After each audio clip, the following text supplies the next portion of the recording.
Você anda sentindo solidão? Será que existe algo bom na experiência de estar só? A pandemia e o isolamento nos deixaram mais solitários? É sobre isso que eu quero saber. Quem conversa comigo é o psicanalista Rafael Lobato. Bora lá!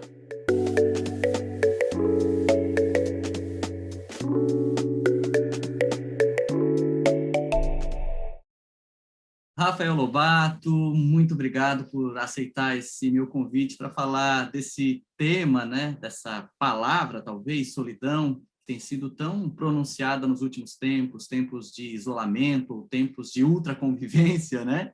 E é sempre importante a gente abordar esse assunto, então te agradeço por ter dedicado esse tempo para conversar sobre esse tema.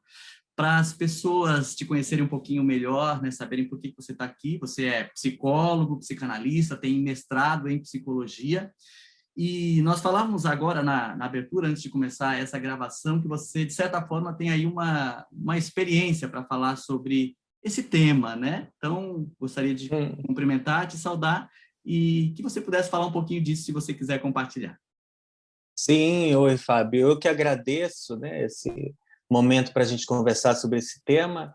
E o agradecimento não é só pro forma, mas é porque a gente não pensa muito no tema enquanto alguém não interpela, né? Então, depois que você me propôs o tema, eu comecei a pensar e li algumas coisas, né, tentando preparar alguma coisa, e aparecem coisas novas. Então, realmente é uma boa oportunidade de estar aqui com você nesse seu novo projeto. Legal. Bem, a experiência, né, para começar a falar de solidão, é que quando você me pediu assim um mini currículo para apresentação, me veio assim dizer que eu trabalhava com a psicanálise em Juazeiro do Norte, né, interior do Ceará, no sertão, né, no sertão do Brasil, no interior do Brasil. E eu fiz questão de dizer isso porque por vários motivos, né? Mas um deles porque, apesar de ser maranhense, eu vim parar aqui eu sou de São Luís do Maranhão, que é a capital do Maranhão, mas quando eu me formei em psicologia em Fortaleza, eu não, eu não me formei em São Luís, eu me formei em Fortaleza, fiz o mestrado em Fortaleza, eu retornei para São Luís e vim parar aqui por diversos. Primeiro, por uma oportunidade de trabalho numa universidade, depois eu deixei isso e fiquei trabalhando só no consultório, como hoje. Mas assim, foram muitas voltas para eu poder, talvez, te dizer alguma coisa sobre solidão. Não sei como é que vai ser, mas eu dei muitas voltas em torno desse assunto, isso é verdade. E eu acho que foi aqui em Juazeiro que eu consegui, de alguma forma, abordar esse tema, né, essa experiência. Eu acho que não é nem um tema, né, acho que é uma experiência mesmo, de uma maneira que para mim ficasse mais ou menos, entre aspas, tranquilo. Por isso que eu toquei isso, né? Então eu precisei dar muitas voltas, né? São Luís, Fortaleza, São Luís de novo, Fortaleza de novo, Juazeiro do Norte. E aí eu acho que eu me aquietei, como se diz em cearense, aqui. Me aquietei um pouco aqui e tem alguma coisa a ver com a solidão, né? Ah, que bacana. Então, aí, além de um estudo, digamos assim, né, de algo mais teórico, você tem aí uma vivência para falar disso. E aí eu já queria te começar com uma pergunta que ela talvez não seja tão simples de responder, porque pode haver aí 1000 respostas, mas como é que você define a solidão? Pois é, eu pensando sobre isso, né, eu falei de experiência, eu me lembrei de um texto, né, já que a gente está atravessando pela psicanálise, um texto do Lacan, que é uma conferência que ele dá em Louvain. E essa conferência está disponível para quem quiser. Ela tem em espanhol, em português não tem. Mas ele diz uma coisa que talvez eu queria me guiar um pouco nesse sentido, que ele diz algo assim, que ele diz que o falante, né, o ser falante, não é sua condição comum a de viver solitário, a de viver em solidão, digamos assim. E essa frase dele me pegou muito, assim, porque a gente sempre tende a talvez partir de que é uma condição, né, existencial, a de estar só no mundo solitário, vem uma tradição do existencialismo filosófico, digamos assim, né? Mas Lacan leva a coisa para outro lugar. Ele diz assim que não só não é a condição comum do falante estar só, como ele nunca está só, porque ele está sempre habitando a linguagem. Ele brinca até que é um sonho, digamos assim, do falante ser só, solitário. E a gente tem histórias, né? Ele cita o Robinson Crusoe, mas a gente tem histórias modernas, né? Sei lá, esses filmes, né? O Náufrago, né? Que estão no famoso, né? Ou sempre você pensa assim, quem você levaria para uma ilha deserta, né? O que você faria numa ilha deserta? A gente tem essa, digamos assim, essa, eu colocaria assim, fantasia, né? Um fantasma assim de solidão. Mas o que Lacan traz é que, fundamentalmente, nós nunca estamos sós, porque se o sujeito nasce no campo do outro, ele está sempre com o outro. Outro aqui, né? Que ele vai chamar de grande outro, não é o outro, eu e você, né? É um outro como campo da linguagem. Então, a gente habita e é habitado por esse campo. Então, talvez o problema seja que a gente nunca está totalmente só, apesar da fantasia de solidão. Então, talvez para começar, colocaria assim. Né? Interessante. Eu até ia fazer uma referência, você tinha aqui uma pergunta mais ou menos preparada nesse sentido, né? Enfatizando de que, como ser humano, a gente nasce em absoluta dependência de outro. A gente não existe como bebê humano sozinho, impossível, né? Então, a gente nasce e se constitui um sujeito a partir dessas relações com outro. Por outro lado, esse outro nunca vai estar no meu corpo, ele não tem meu psiquismo, ele não tem a minha história, ele não tem condição nenhuma de viver a experiência de ser quem eu sou. Por mais que a gente tenha a possibilidade de comunicar isso, mas a comunicação, e eu sou também da área da comunicação, eu sei que ela nunca é plena, né? Sempre existe aí um ruído. Então, dá para pensar a nossa condição, talvez, como esse paradoxo, né? Essa existência necessariamente a partir do outro e, por outro lado, essa impossibilidade de o outro ser exatamente quem eu sou. Então, essa espécie de paradoxo, ela vai gerar sempre um desconforto, uma angústia, e aí eu vou fazer uma pergunta que é bem mais provocação, porque eu tenho aí uma intuição da resposta, né? A solidão, essa solidão tem cura? Você falando, me lembrei da palavra encontro. Eu acho que talvez o problema seja mais o encontro, né, com o outro. Eu não sei, para não falar só de Lacan, tem um texto da Melanie Klein, que, se eu não me engano, se chama O Sentimento de Solidão, alguma coisa assim. Tem 3 referências interessantes, né, que eu estou trazendo. Lacan, né, quando ele fala do sujeito habitar a linguagem, então ele nunca está completamente só, ele nunca está só, na verdade, né? E ele diz até assim, que mesmo sozinho, o falante fala, ele fala, né? Você lembra no filme O Náufrago, que o Tom Hanks, esqueci o nome do personagem, ele coloca uma bola para falar com ele. Então, ele não está só, ele está com os seus fantasmas, com as suas fantasias, o outro está falando na cabeça dele, ele tem memórias. Então, ele não está. A outra seria a Melanie Klein, nesse texto, que eu referiria, né, quem está assistindo, O Sentimento de Solidão, e o Winnicott, que agora o outro eu não vou me lembrar, mas tem a ver também com Como Ser Só, uma coisa assim, depois as pessoas pesquisam. Mas o Winnicott tem um livro sobre solidão também. E nesse livro, da Melanie Klein, ela vai dizer que tem talvez um resquício assim desse sentimento de solidão na relação da mãe com o bebê, que é um momento na amamentação, né? Nos cuidados, digamos assim, né? Não só na amamentação no seio, mas nos cuidados, né? De que ali, ainda sem palavras, porque o bebê não fala, nem compreende, nem sabe muita coisa, mas de que tem, assim, digamos assim, uma conexão pré-palavra, né? Pré-linguagem. A Melanie Klein fala de comunicação do inconsciente da mãe para o inconsciente do bebê. Isso são questões teóricas dela. E ela diz que depois que a fala entra, quer dizer, depois que a linguagem entra, fica esse sentimento de solidão referente a esse momento em que talvez você se comunicava com a mãe sem precisar das palavras, porque depois das palavras você nunca consegue se encontrar com o outro se não for através da linguagem. E talvez seja esse encontro que marque esse impossível, né?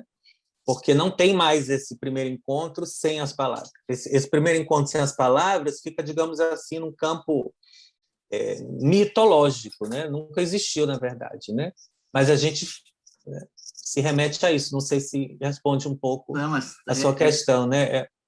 Aquilo que eu me referenciei como ruído, né? Talvez seja um pouco essa ideia, né? De que uma vez que as palavras entram, a comunicação ideal, né, esse ideal bem entre aspas, ela deixa de existir, né?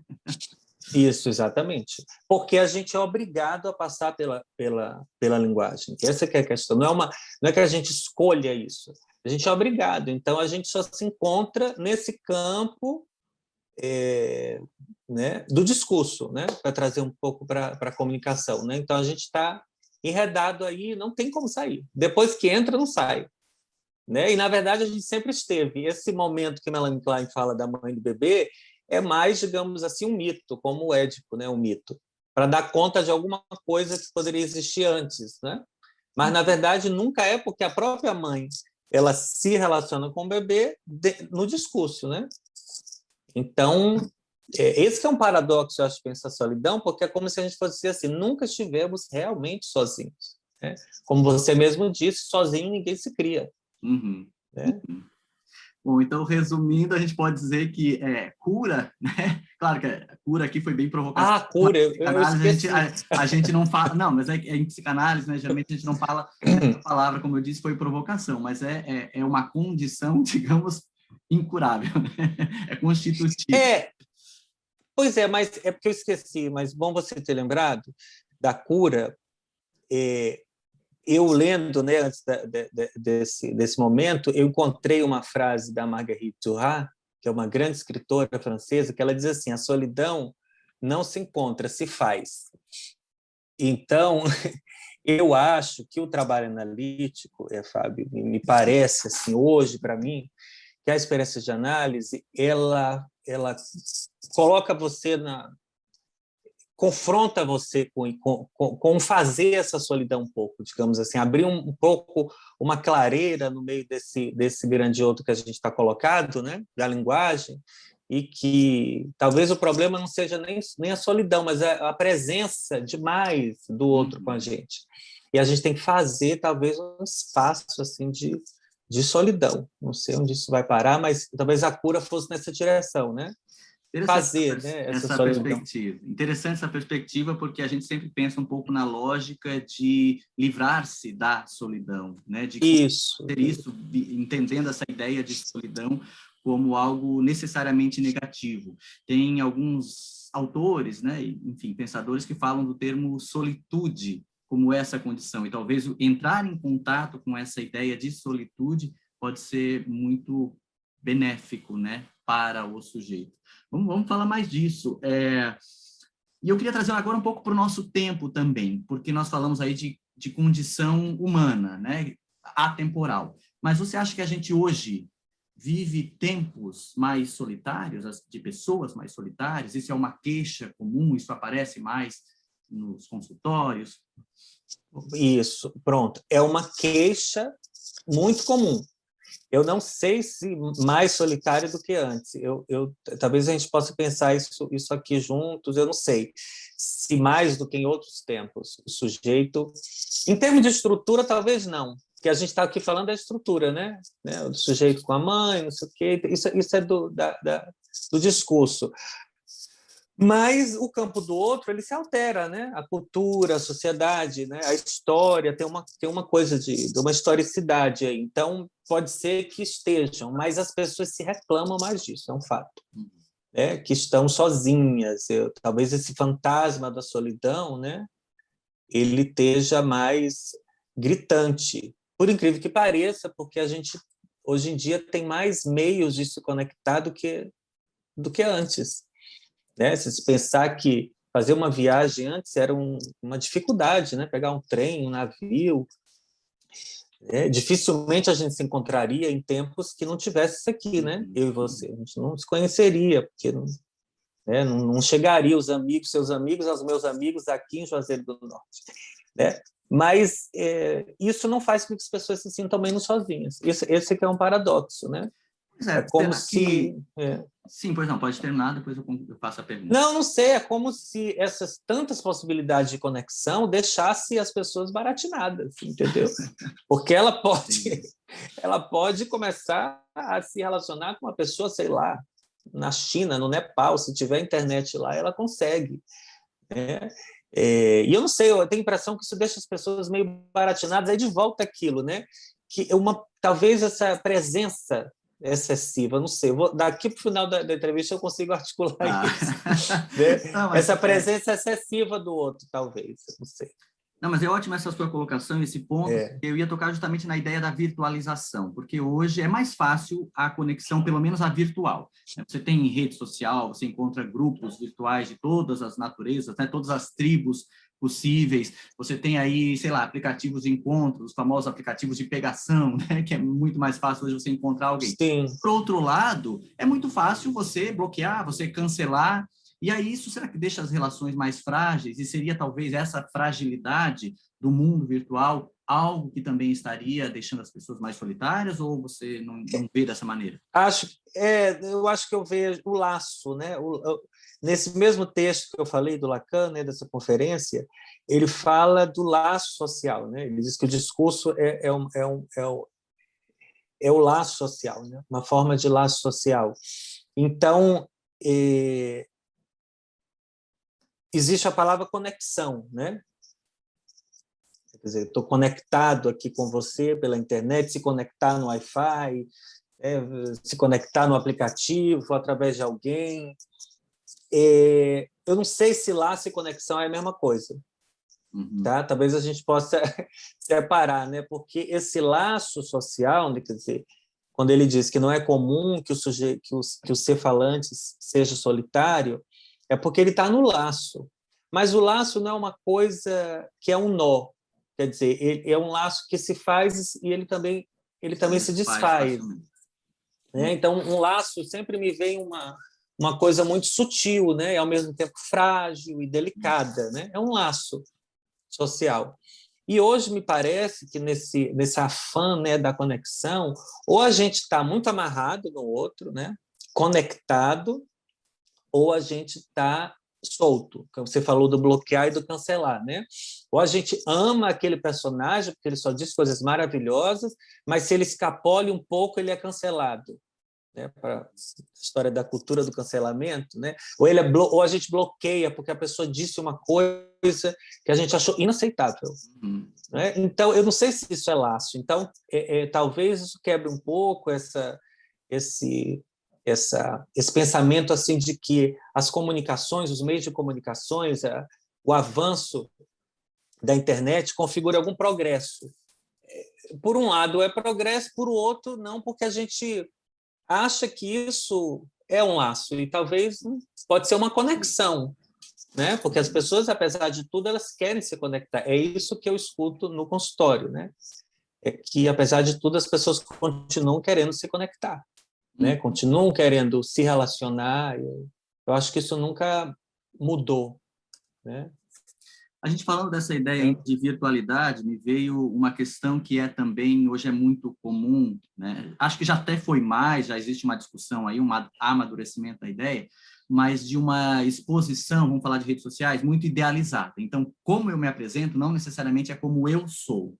Talvez isso também esteja provocando esse distanciamento, porque no fundo, eu sei que se a outra pessoa se conecta comigo, ela não está se conectando com quem sou de verdade, mas com quem eu mostro ser, né? Com quem eu apresento, que talvez seja uma visão idealizada e não seja tanto como eu sou, né? Será que faz sentido isso? Eu acho que faz total sentido. Eu tenho criado, assim, Fábio, como é que se diz o jovem? Ranço, né? Um ranço da internet tão grande, apesar da gente estar aqui na internet, mas é que as pessoas só sabem se colocar, como você falou, no lugar do ideal. Elas só se colocam na internet e só funciona, me parece, para você ter muitos seguidores, para você gerar engajamento, é o termo, né? Que as pessoas se engajem no seu perfil, se você se colocar na posição daquele que sabe. Né? Daquele que sabe o máximo de coisas possíveis. Né? Tem que saber. Né? Você falava, a gente estava conversando, você falava disso, né? É um saber assim que ele é e aí fica um bando de mestres, né? É muitos mestres na internet para tudo, para todo gosto. Eu não sei, e dizem assim, os mestres do marketing na internet, né? Dizem assim, olha, você tem que falar da sua vida pessoal, você tem que mostrar a sua casa, você tem que mostrar como você é bem-sucedido, você tem que mostrar suas fraquezas. Né? Ou é muito bem-sucedido ou é um fracasso total. Isso conecta também. Né?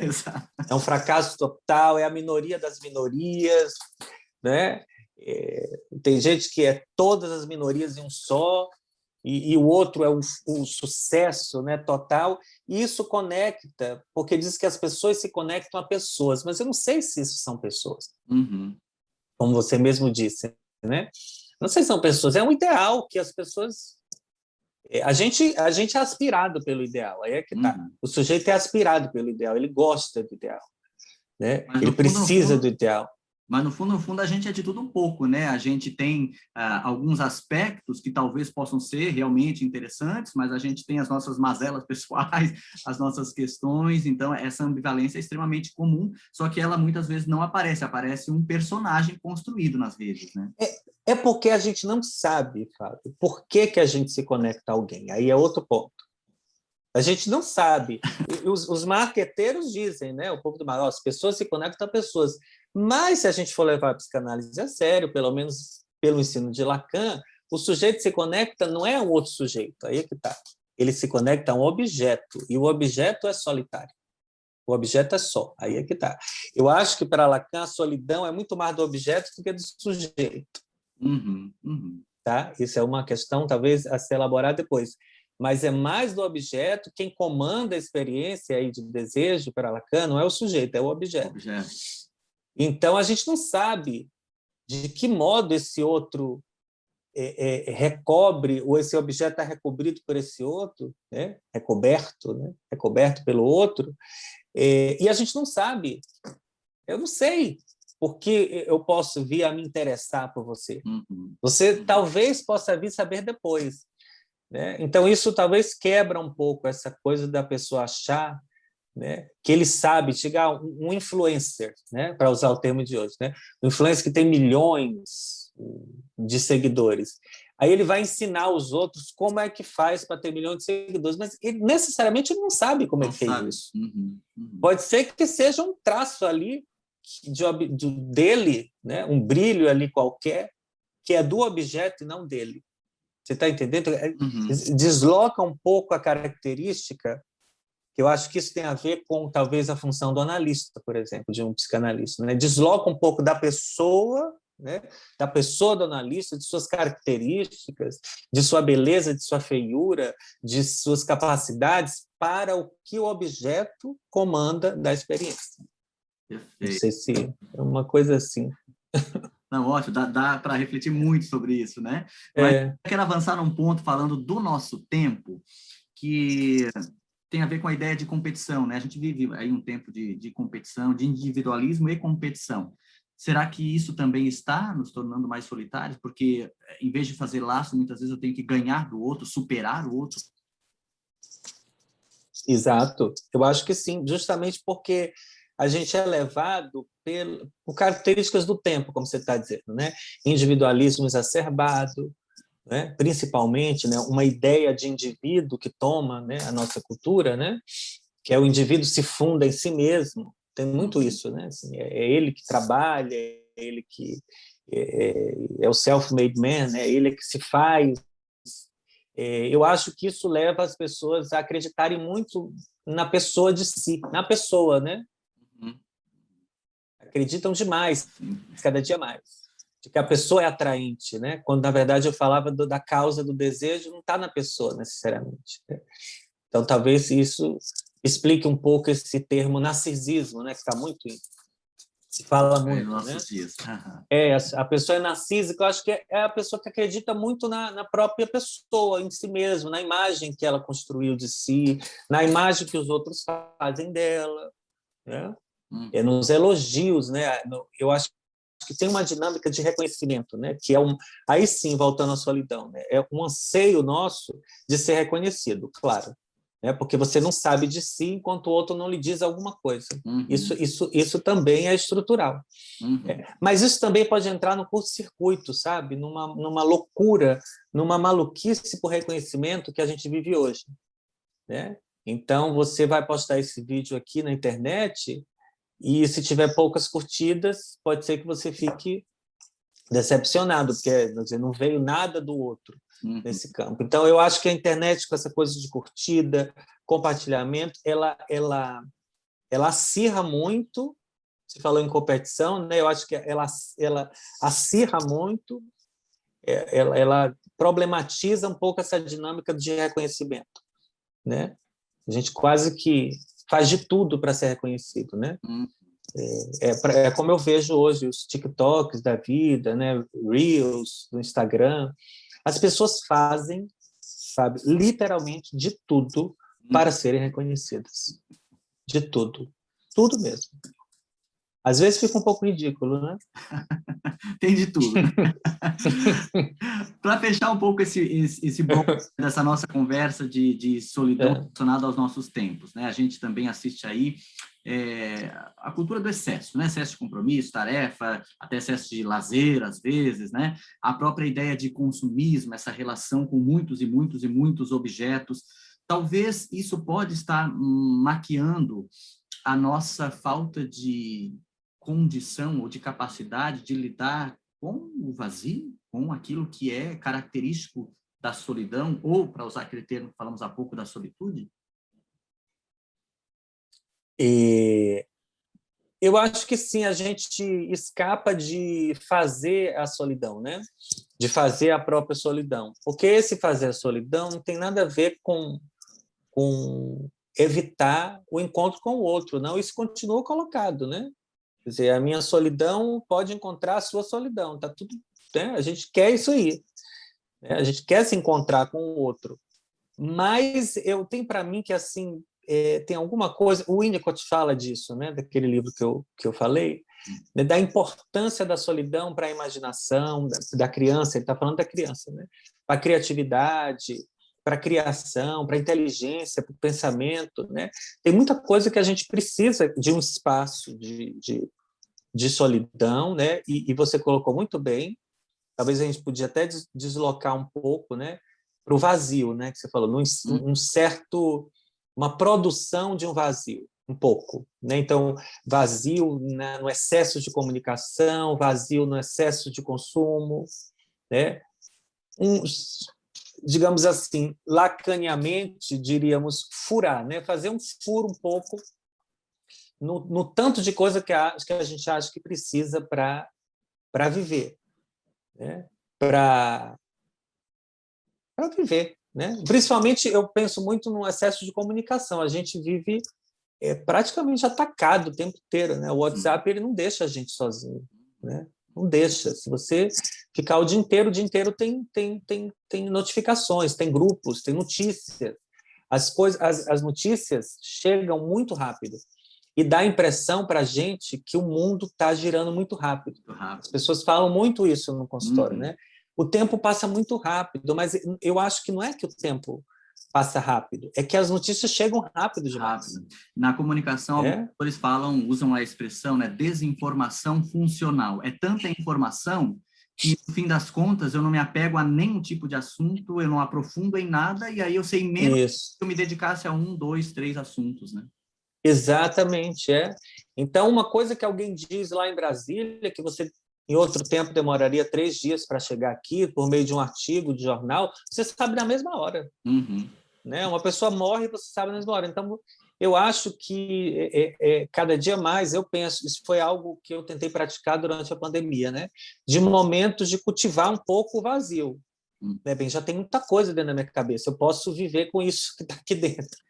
Né? O outro está impregnado em mim, de alguma forma esse saber está ali comigo. Eu não preciso tanto, né, de estar acessando né, tantas novas informações.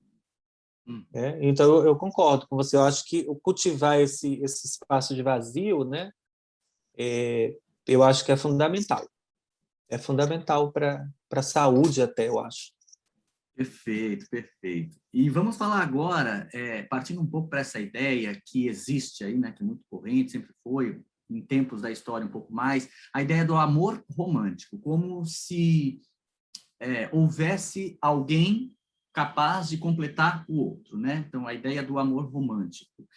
Você acha que pensar dessa maneira, ou acreditar que tem alguém que necessariamente vai me completar, pode trazer algum tipo de dificuldade ou pode até mesmo atrapalhar relações?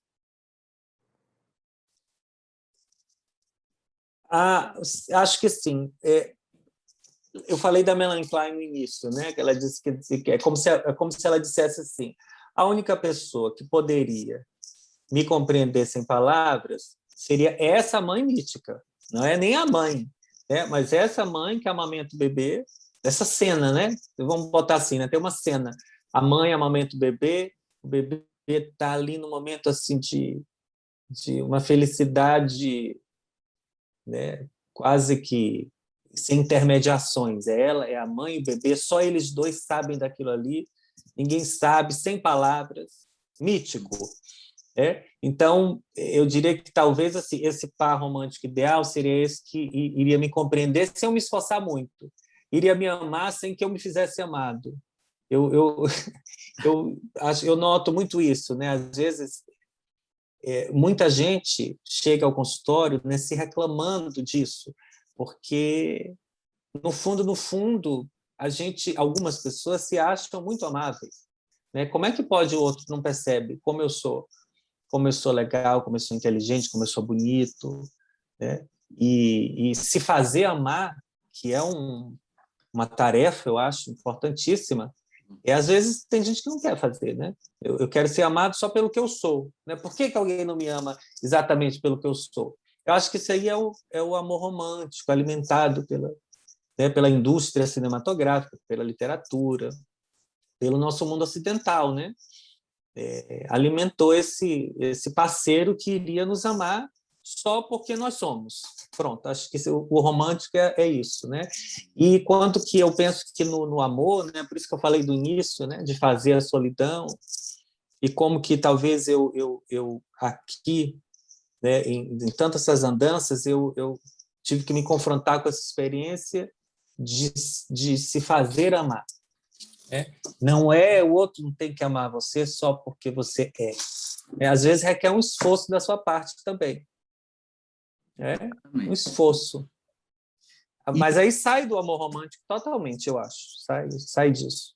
E eu diria também entender a ideia de que o estranhamento, né, um certo estranhamento, sempre vai existir, havendo dois humanos, dois sujeitos, né? Aquilo que a gente falava lá do começo da comunicação plena, por maior que seja esse suposto amor, algum estranhamento há de haver, né? Então, por isso que a gente fala na ideia de que é romântico demais isso. E aí tem isso. Sim, pois não, pode falar. Não, é só para lembrar que aquela coisa que eu falei que você não sabe. Você não sabe porque você ama alguém. Então, tem um desconhecimento radical no amor. Quando você sabe muito, isso é palha, eu acho, entendeu? É como a gente chama fogo de palha, né? Ah, porque ele é linda, ele é lindo, ele é forte, ele é inteligente. Isso são as, né, palha que a gente vai jogando, mas quando o amor acaba, às vezes, quer dizer, se essa paixão perdura e quando acaba, você fica ali com os restos dessa experiência, pode ser, às vezes precisa de uma análise para isso, né? Pode ser que você saiba alguma coisa do que era aquele amor. Mas eu posso te garantir que não vai ser pelas características, digamos, pessoais dessa pessoa. Tem uma opacidade, né? Como você disse aí, tem um não saber aí que é muito importante, por isso que a análise trabalha a partir dessa experiência do amor. Existe aí um valor imenso no não saber, né? Eu acho que até cabe aqui uma observação a respeito até do próprio tema do canal, que é o quer saber, que pressupõe, quem quer saber, né, pressupõe que não sabe tudo, e que é impossível saber tudo. E esse não saber, ele abre espaço aí para a construção de muita coisa, né? Acho que isso é bem, bem interessante. E aí eu queria trazer agora quase que o oposto, né? Ao mesmo tempo em que existe quem acredite, né, nessa possibilidade de alguém preencher, existe alguém que foge, né, de não se conecta, de não criar laços. Isso pode ser, de alguma maneira, uma defesa?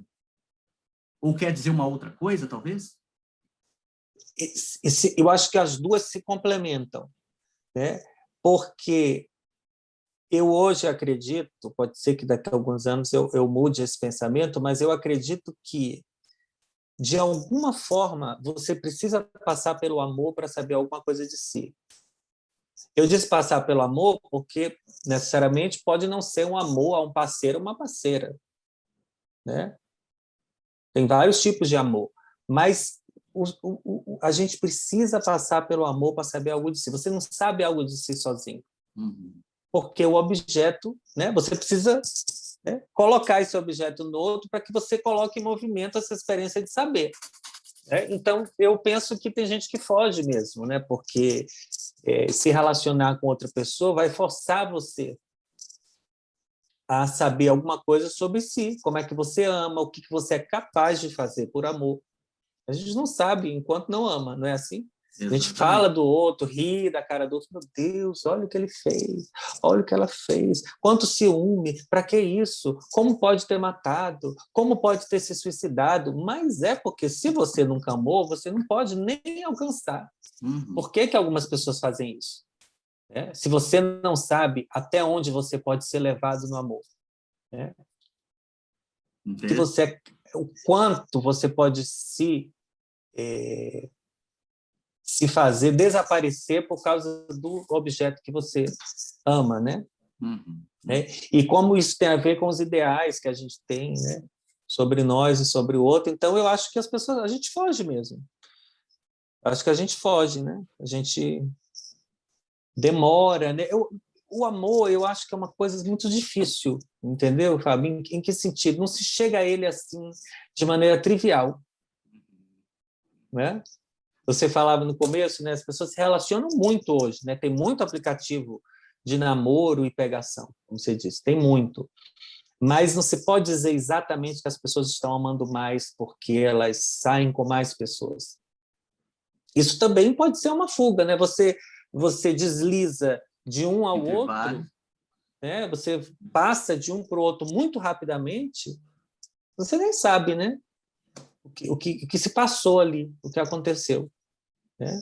Então, eu acho que o amor é uma coisa que exige, assim, enfim, não sei.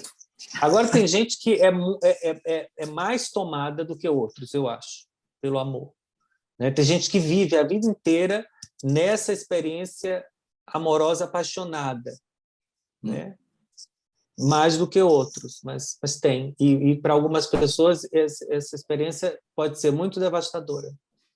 Isso que eu ia perguntar, mas aí você enxerga isso como algo necessariamente melhor, se dá para dizer isso, essas pessoas que vivem apaixonadas ou não? Ou seria o extremo oposto, daquela que foge? E eu não sei te dizer. Eu acho que o extremo oposto da que foge. Entendi agora o que você falou. Acho que pode ser o extremo oposto da que foge. Aqui não sai, né? Aqui não sai da experiência amorosa, né? Não sai Aham. daquilo ali. Ou a gente pode dizer que talvez, assim, eu não queria soar como expert nisso, né? Porque esse também é outro nicho da internet hoje, são os experts em experiência amorosa. Mas fica tranquilo que o Já canal sei aqui se... quer saber, ninguém está aqui assumindo a posição de quem sabe, então essa é a ideia. Pois é.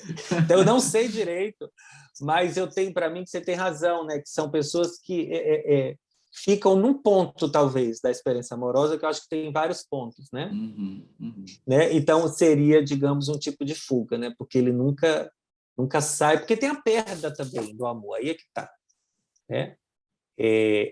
E aí eu dizia sobre o fim do amor, eu acho que é o fim e a perda do amor é uma experiência também, como é que eu posso dizer, meu Deus, necessária, talvez, Uhum. né? Se o amor não termina, o que se pode saber dele? É uma pergunta, né? Olha, eu acho Então, eu acho que a gente vai ter que fazer um outro encontro para falar de amor, porque, né, é um tema que não pode se esgota, ser. É, que não se esgota nunca. Mas, enfim, deixa eu já partindo para a parte final, né, falando um pouquinho agora de pandemia. Claro que tudo isso que a gente falou até agora tem relação, né, com o que você pode me dizer na sequência, mas na pandemia agora, até em função do próprio isolamento obrigatório que as pessoas foram submetidas, falou-se muito mais de solidão, né? Você acha que a pandemia, essa obrigatoriedade de isolamento, revelou algo mais sobre a solidão ou não? Sempre fomos assim e isso é só uma espécie de exacerbação do que sempre foi?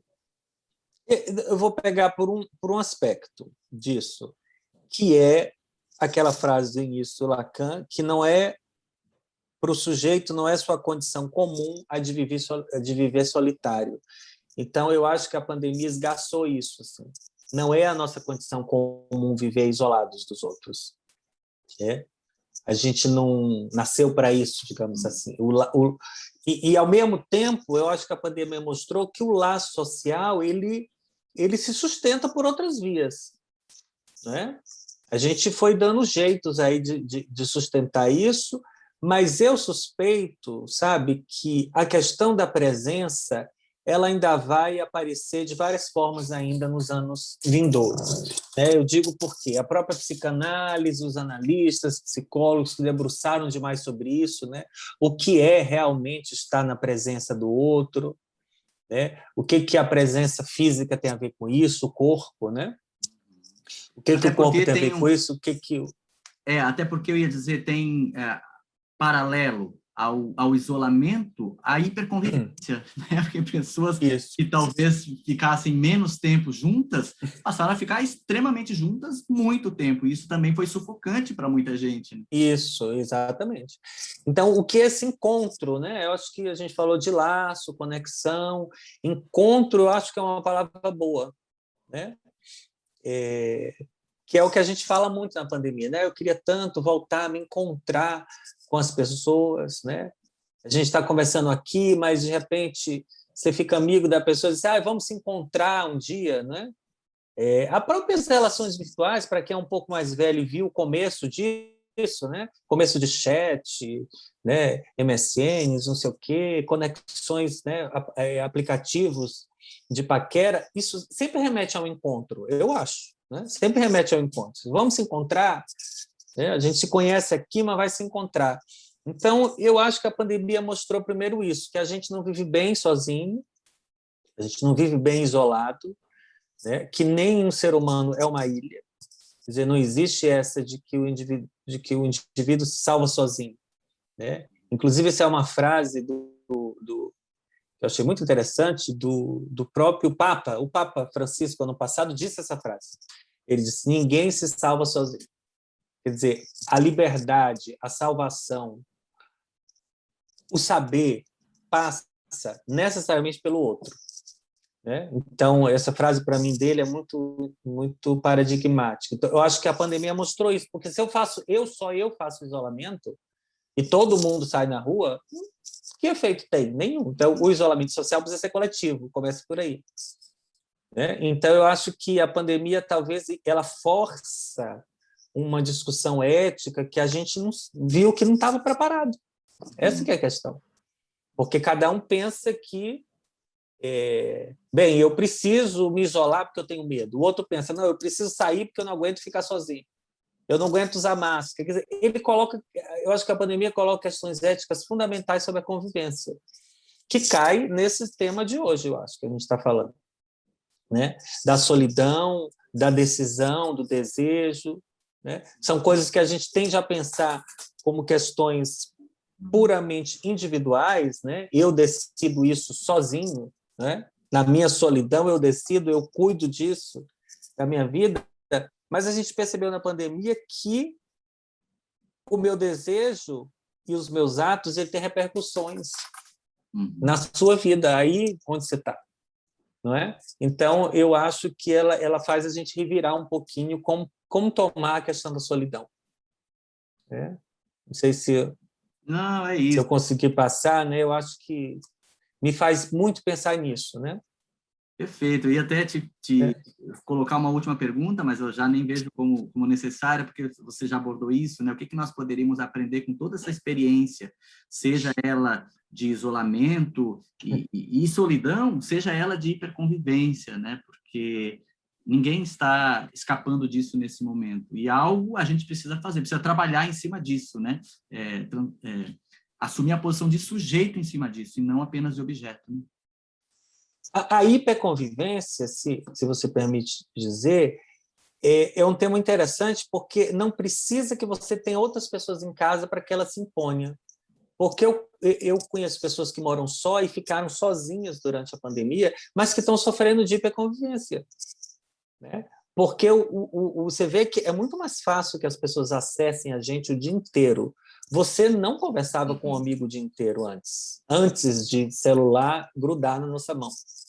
Porque o problema não é o celular ter existido, mas é que agora a gente anda com ele, né? O tempo inteiro na mão. É assim para quase todo mundo. E você tinha um amigo, você ligava às vezes para ele, você mandava uma carta, ele vinha te visitar. Hoje não. Hoje, às vezes, a gente se pega, eu me pego, às vezes, conversando com... Tem um amigo ou uma amiga, pelo menos 2 aqui que me vem à cabeça, que eu falo com eles todo dia. E eu me pergunto se isso é... Falei, como que é isso? Porque eu acesso eles a qualquer hora, eles me acessam a qualquer hora, é uma hiperconvivência da tecnologia, né? Então, eu não sei que consequências isso vai ter para a gente, porque eu acho que já tem, em termos do que se chama comumente de ansiedade, né? Em termos da rapidez das respostas que exigem da gente, né? Então, se você me manda uma mensagem no Instagram, no e-mail ou no WhatsApp, eu, pelo menos, né, que acho que não sou diferente de ninguém, você se sente obrigado a responder quase que imediatamente. Não é assim? Você se sente obrigado a responder quase que imediatamente, né? E necessariamente não é assim, né? As respostas são muito rápidas. Então, eu acho que essa hiperconvivência também está nessa presença que a tecnologia ganhou na pandemia e que não tem mais volta, né? É assim agora e acho que vai tomar cada vez mais o nosso tempo, né? Tempo é outro assunto que também a gente precisa falar, né? Falando em tempo, o tempo. pelo menos para mim, eu vou ter que terminar, né? Eu tenho mais ou menos esse tempo previsto para o nosso bate-papo, mas para mim foi excelente, assim, foi uma experiência muito bacana trocar essas ideias contigo, aprender, né? Como eu disse lá, o canal é Quero Saber, né?